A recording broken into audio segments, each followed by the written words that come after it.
मुंबई आणि ठाण्यात झाडं पडण्याच्या वाढत्या घटनांची गंभीर दखल घेऊन उपमुख्यमंत्री एकनाथ शिंदे यांनी ठाणे महापालिका प्रशासनाला आज धारेवर धरलं। मंत्रालयातील आपत्ती व्यवस्थापन विभागाशी दूरध्वनीवर संपर्क साधून शिंदेंनी आढावा घेतला। त्यानंतर त्यांनी संबंधित अधिकाऱ्यांना जबाबदार धरून तातडीच्या कारवाईचे आदेश दिले।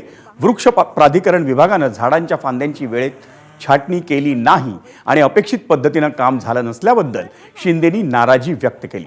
आपत्ती व्यवस्थापन कक्षाचे मुख्य यासीन तडवी यांना 8 दिवसांसाठी निलंबित करण्याचे आदेश शिंदेंनी दिले। वृक्ष प्राधिकरण विभागातल्या सोनवणे यांच्याकडील पदभार काढून तो केदार यांच्याकडे पूर्णवेळ सोपवण्याचे निर्देशही आयुक्तांना देण्यात आले।